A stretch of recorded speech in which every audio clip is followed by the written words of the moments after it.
Let me tell you about the last good day I had before everything detonated. It was our 10th wedding anniversary, 10 years of Sunday brunches, late-night arguments about thermostat settings, and inside jokes about reality TV stars we both pretended to hate. I had planned the whole thing out. A surprise weekend at a lakeside cabin, her favorite wine already chilled, a new necklace hidden in my jacket pocket. Emily always said she liked thoughtful gifts over flashy ones. I believed her. That morning, she came downstairs wrapped in a blanket like a burrito, hair a mess, face still puffy from sleep. She smiled at me. "You remembered." "Of course I remembered," I said, walking over to kiss her forehead. "You think I'd survive forgetting our anniversary? I'm not that brave." She laughed, and for a moment, it felt like old times. The version of us from the honeymoon photos, when she still looked at me like I hung the stars, and I hadn't yet learned to count the seconds she spent smiling at her phone. We hit the road just after lunch. The drive was smooth, the playlist carefully curated, the jokes flowing easily. It felt like a reboot of us. Like maybe 10 years wasn't the beginning of the end, but a fresh start. She dozed off in the passenger seat somewhere around exit 17. I watched her for a second, peaceful, beautiful, untouchable. If you'd told me then what I'd find out weeks later, I might have swerved into oncoming traffic just to skip the slow-motion car crash that was headed my way. But no, I just kept driving, smiling like a fool, completely unaware that my anniversary gift was going to be a front-row seat to my own unraveling. The cabin looked just like the pictures. Rustic but polished. Perched right on the edge of Stillwater Lake like a secret between the trees. Emily stepped inside and sighed dramatically. "Wow, you really outdid yourself." "I figured after 10 years, you deserved more than takeout and Netflix," I said, tossing the keys on the counter. She turned slowly, wrapped her arms around my neck, and smiled. "You're too good to me. You know that?" I wanted to believe her. I really did. But something about her tone, it had that layered sweetness, like syrup poured over a sour truth. We spent the day unpacking, hiking a short trail nearby, and roasting marshmallows by the fire like two people still in love. But there were cracks. I noticed she kept checking her phone, tilting it away from me. Once, I caught a glimpse of her screen and saw a name saved as just the letter R. She said it was Rachel from work. "Didn't know Rachel used a heart emoji," I said, trying to sound casual. Emily barely blinked. "She's going through a breakup. I've been helping her through it." "Right. Because nothing screams emotional support like hiding your screen from your husband." That night, we sat on the porch, wrapped in blankets, watching the moon ripple across the lake. I handed her the little box with the necklace inside. Simple. Elegant. Her style. She opened it, smiled, and said, "It's perfect." But here's what I noticed. She never took off the necklace she was already wearing. A thin silver chain with a small, unfamiliar pendant. Not the one I gave her for her birthday last year. This one was new. New and not from me. I didn't say a word. I just looked at her, and for the first time in 10 years, I saw something behind her eyes I couldn't name. Not guilt. Not fear. Something colder. She got up, kissed me on the cheek, and whispered, "Be right back." She walked inside. Left her phone on the chair. Unlocked. She left her phone on the chair like a loaded weapon.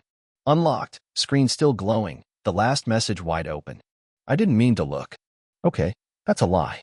I absolutely meant to look. You don't leave a ticking time bomb beside a man who's been hearing the faint hum of betrayal for weeks and not expect him to read the countdown. The message wasn't long. Or, "Wish you were here instead of him." Counting the days. Last night still in my head. Last night? We were home last night. Home, eating Chinese takeout and watching reruns of that terrible baking show she loved. I was halfway through a plate of General Tso's while she claimed she had a late Zoom call with the West Coast team. Now I know she was getting baked all right, just not by a cake. I scrolled. Just a little. I didn't want to. Actually, I wanted to a lot. Every fiber of self-respect screamed, "Put the phone down, Logan," but curiosity had other plans. "Emily. Me too. Can't stop thinking about the way you pulled me close. You just get me. It's different with you." Different. That word sliced deeper than any "I'm sorry" ever could. Different meant better. Different meant I was the baseline, the benchmark, the old software update she couldn't wait to uninstall. There were more messages. Late-night conversations. Midday pictures. Nothing too graphic, thank God, but enough to confirm that R wasn't Rachel. And he definitely wasn't part of any team that had Zoom calls about quarterly goals. I didn't drop the phone. I set it down, gently, like it might shatter, and take the rest of my dignity with it. My breath was shallow. My palms were cold. And my brain? Silent. That's the scariest part.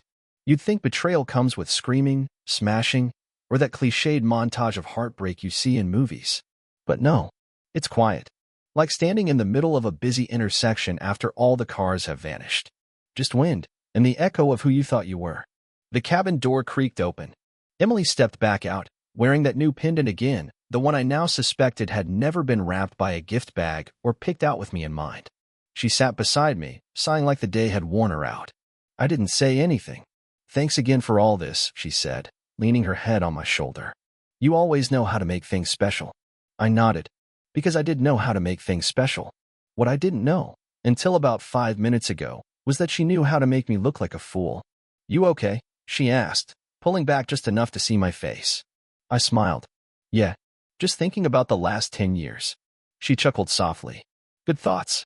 The kind that make you want to go back and rewatch the trailer before you commit to the whole movie. She didn't get it. Or maybe she did and chose to ignore it. I excused myself, walked down to the lake, and stared at my reflection. There I was. Logan the husband. Logan the planner. Logan the last to know. I thought about my options. I could confront her right there. Demand explanations. Tears, maybe. Denials. Promises. But I'd seen enough of those in text already. And frankly, I was tired of playing the understudy in someone else's love story. So I did something better. I let it simmer. Let her believe the weekend was going great. Let her post pictures of us sipping wine by the lake. Let her wear that necklace and smile like she wasn't draped in someone else's fingerprints. I needed time. Not to forgive. Not to forget. But to plan. Because if there's one thing betrayal teaches you, it's how to bide your time. And I wasn't going to cry, scream, or storm out. I was going to write the ending myself. And trust me, she wouldn't see it coming. Sunday morning arrived with chirping birds, a fog that rolled in over the lake, and the sweet, bitter scent of betrayal brewing in the kitchen. Emily stood at the stove, humming softly while pouring 2 mugs of coffee. Hers in the white mug with the little flamingo on it. Mine in the chipped one that said #OneHusband. Irony, as it turns out, can be ceramic. She handed me the mug with a smile that would have fooled any man who hadn't seen the messages. Sleep okay? She asked. Like a baby, I said. Woke up every 2 hours screaming. She laughed, thinking I was joking. I wasn't. We sipped our coffee by the porch, overlooking the misty water like we were some Hallmark couple in a postcard life. But while she talked about renovating the guest bathroom, I was imagining a very different kind of renovation, one involving her social standing, our finances, and the carefully curated lies she'd been spinning like a podcast no one asked for. Here's what I knew. Or wasn't a fling. The messages had history. He knew details, our schedule, our arguments, my quirks. He was close enough to be dangerous. Close enough to be confident. And confident men make mistakes. That's why I asked her a simple question. So, what's her stand for? Her eyes flicked toward me, a hair too fast. She echoed, setting her mug down. What do you mean? You mentioned your coworker Rachel yesterday. I just remembered seeing a message from her once. Something about how, or just gets me. Thought that was cute. A pause. The kind you could park a bus in. Oh, yeah, she said, brushing imaginary lint off her knee. It's a group chat nickname. Rachel's in it with some other friends. Shortened it to R. I sipped my coffee. Interesting. Guess that explains the shirtless selfie she sent last week. She laughed, but her hand trembled just a bit as she reached for the mug. You're terrible. I try. Let her sweat. Let her think maybe she'd left something open, that maybe I had only some of the truth. That was the key. Never let a liar know how much you know. That's not revenge. That's leverage. Later that afternoon, I took a solo walk to get some drone footage. I needed alone time to think, but more importantly, I needed cell service. The cabin's Wi-Fi was patchy, but the ridge behind the lake had just enough bars to open a search tab. I typed in the one thing I remembered from his messages, R, plus a detail she mentioned once in passing. He's in real estate. 15 minutes later, I found him. Ryan Bell. Realtor. Fitness enthusiast. All-around cliché. And wouldn't you know it, one of his most recent Instagram posts featured a necklace identical to the one Emily was wearing, captioned, "For someone who deserves better." I didn't screenshot it. I forwarded it to my personal email with a subject line that read, Evidence, Exhibit A. By the time I got back to the cabin, Emily was wearing a sundress and pretending she hadn't been pacing for 45 minutes. Everything okay? She asked. Yeah, I smiled. I was just thinking. About what? About how lucky I am. She exhaled with relief, then hugged me from behind while I washed my hands at the sink. You always know how to make me feel safe, she said softly. I almost laughed. Safe. Funny thing about that. I used to think marriage was supposed to make me feel safe too. That night, she fell asleep early. I stayed up, watching the fire, sipping bourbon, and building a plan like it was a Lego set.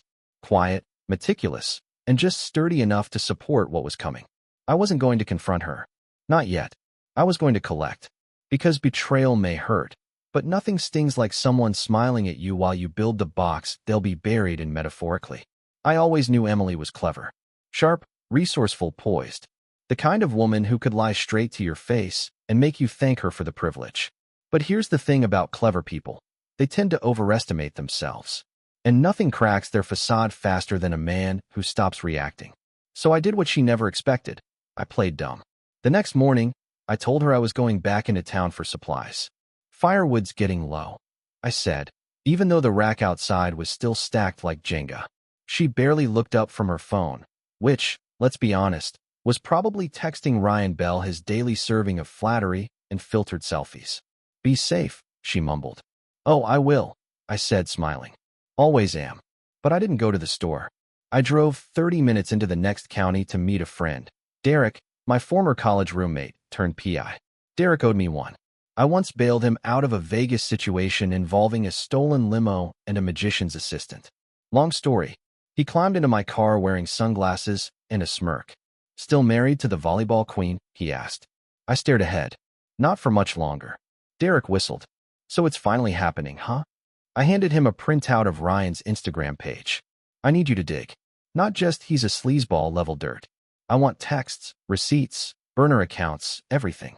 I want a dossier thick enough to drop on a desk with a thud. Derek took one look at the photo. Wow. He looks like the kind of guy who uses cologne called Alpha. That's him. I assume she doesn't know you know. I smiled. She thinks she's directing this movie. I'm just building the trailer for the sequel. He nodded. Give me 2 weeks. You've got one. On the way back, I stopped at an actual store. Bought firewood I didn't need, a 6-pack, and a frozen pizza, just to sell the cover story. When I got back to the cabin, Emily was outside on the porch, wrapped in a blanket, staring out at the lake like it held all her secrets. You were gone a while, she said casually. Traffic, I lied. Also, the guy at the register tried to upsell me on a loyalty card. Took a solid 10 minutes to escape. She laughed. Always too nice to say no. I kissed her on the head. Only to you. That night, we made pizza, watched a movie, and played our parts. I could feel her relaxing again. That dangerous comfort liars slip into when they think the storm's past. She even leaned in and whispered, "This weekend's been perfect. I feel closer to you." I almost choked on my wine. But I smiled. Me too. Because I did feel closer. Not to her. To the truth. And to the end. While she was in the shower, I logged into her iPad. Same Apple ID, same lazy password she used for everything. There they were. iMessages synced and ripe for the picking. Ryan's name wasn't saved as R. It was worse. He was saved as Future. And their conversation? It wasn't just scandalous. It was a manifesto. Her plan to ease out of the marriage. How he's not a bad guy, but I don't feel anything anymore. A list of my supposed shortcomings. Too passive, too stable, too predictable. No mention of the necklace, of course. Just cryptic lines like, I wore it today. He didn't notice. Oh, I noticed. I took screenshots of everything. Every lie, every plan, every moment of her self-congratulation. I airdropped them to myself, then deleted the history. Clean. Like I'd never been there. The next morning, I told her I wanted to take one of our kayaks out alone. Clear my head. Think about some work stuff. She kissed me goodbye like I was still hers. I paddled out to the middle of Stillwater Lake. Just me, the kayak, and a plan that was starting to hum like a well-oiled machine. You see, I wasn't just going to leave her. I was going to let her watch the walls close in. Piece by piece. Day by day. Because revenge isn't about anger. It's about patience. And mine just ran out. A few days after we got back from the lake, Emily started acting like a wife again. She made dinner 2 nights in a row, real meals, not her usual whatever's in the fridge improvisations. She asked about my day. She sat next to me on the couch instead of claiming the far end with her phone angled away. She even laughed at one of my jokes, the real kind of laugh, the one that used to make me feel like I mattered. But by then, I knew better. I didn't see a woman falling back in love. I saw someone smoothing the dirt over a shallow grave, pretending there wasn't a body underneath. She thought I had no clue. And honestly, I played that role better than she ever could. "You've been different lately," she said one evening as we watched TV. "More relaxed." "Just trying to appreciate what I have," I said. That was true, actually. What I had was evidence. And a plan. And the quiet thrill of knowing something she didn't. Derek came through. He always did. He showed up in a nondescript gray sedan, handed me a flash drive, and said, "I didn't sleep much. Hope you appreciate that." I did. The files were gold. Ryan Bell wasn't just a walking cliché in tight suits. He had a history, failed business ventures, 2 restraining orders, both sealed but not airtight, and a trail of emotional entanglements that ended in legal threats. And the best part? He was married. Well, technically separated, but still legally bound. His wife, Melissa Bell, lived in a condo 3 towns over, and she wasn't just a name on paper, she was very much still in the picture. Pictures I now had, thanks to Derek's surveillance. It was poetic, really. The cheater was also being cheated on. A love triangle built entirely out of lies, shaky alibis, and gym selfies. I forwarded everything to an anonymous email I created just for the occasion. Then I made a dinner reservation. "Why are we dressing up?" Emily asked as I adjusted my cufflinks. "Because sometimes the Last Supper should be classy," I said, smiling. She didn't catch it. We drove to the restaurant where I first told her I loved her. Back then, it felt like a scene from a movie, dim lighting, soft jazz, the clink of wine glasses. Tonight, it felt more like a trial. I let her order the wine. I complimented her dress. She smiled like she believed this was me trying again. Halfway through her salad, I asked, "Do you think people can change?" She paused, fork halfway to her mouth. "Sure. People grow. Evolve. Even after lying to someone they love?" There it was, the twitch in her jaw. "Just a second. Just enough. We all make mistakes," she said carefully. "What matters is what we do after." I nodded. Good to know. I let her finish dinner. Let her sip her wine and dream of a man too dull to see the cracks. Let her think she was still the director of this narrative. Then, over dessert, I reached into my pocket and placed a folded sheet of paper on the table. "What's this?" she asked, laughing nervously. "A little gift." She unfolded it. Her eyes scanned the contents. Then she froze. It was the printout of Ryan's messages. The ones from the iPad. His texts. Her replies. All of it. Logan, I don't." "Save it," I said, my tone flat. "You're not here to explain. You're here to listen." Her mouth opened, then closed. "You think I'm angry," I continued. I was. Not anymore. I'm past it. I've moved into something cleaner. Something clearer. She reached across the table, her voice trembling. "I made a mistake." "No," I said, pulling my hand away. "You made a choice. Over and over again. Please don't." "Oh, I'm not leaving you tonight," I said with a thin smile. "But you'll wish I had." She blinked. "What does that mean?" "It means this is your preview of what's coming." She looked around the room like the walls were closing in. And in a way, they were. I stood, tossed a few bills on the table, and leaned in close. "Enjoy the rest of your dessert, Emily," I whispered. "It's the last sweet thing you'll get from me." Then I walked out. Her silence behind me was the loudest thing I'd ever heard. The next morning, the emails were sent. Anonymous, concise, and damning. One to her boss. Another to Ryan's wife. A third to the HR department of the company where Emily and Ryan both worked. Just a few screenshots attached, with a polite subject line. "Inappropriate workplace conduct for your awareness." It wasn't rage. It was arithmetic. By noon, Emily's phone started buzzing like it owed her money. She stood in the kitchen, scrolling, her face shifting through the stages of grief and fast-forward, confusion, panic, denial. She looked up. "Did you do something?" I sipped my coffee. "I bought oat milk instead of regular." "That's probably it." Her eyes narrowed. "Someone's been sending things. Messages." I shrugged.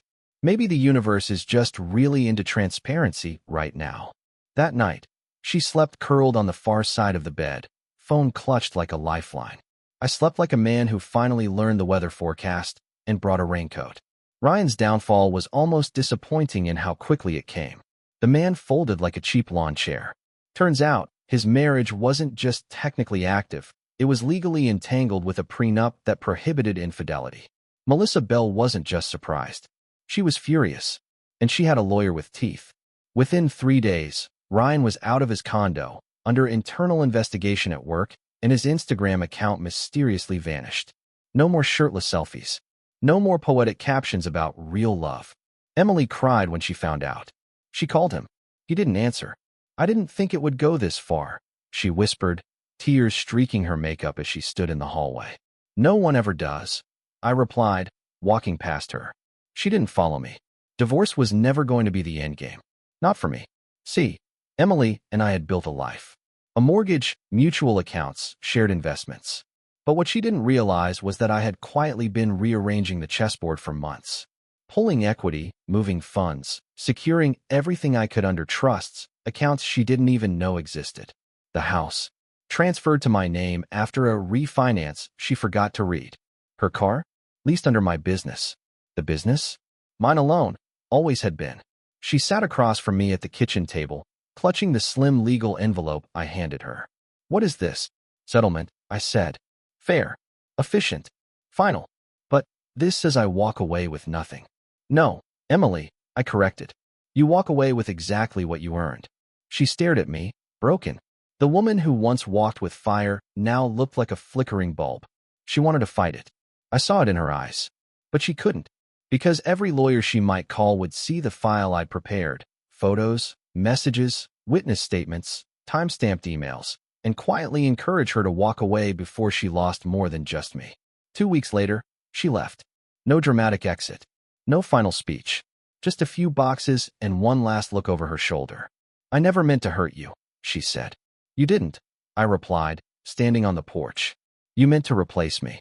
She blinked. That one hit. She climbed into a rideshare. Her car had already been towed and was gone before I finished my coffee. Funny thing, I didn't feel triumphant. I felt clear, like I'd finally stepped out of a fog I didn't know I'd been living in. I wasn't bitter. I wasn't angry. I was free. And somewhere out there, Ryan Bell was probably trying to pick up the pieces of a life he'd torched for a woman who now had nothing left to offer, not even loyalty. I went back inside. My house. My life. My rules. Some say revenge is best served cold. But me? I served it calmly, with a steady hand and a silent smile. Because the best revenge is living a life they can't access anymore, and never looking back.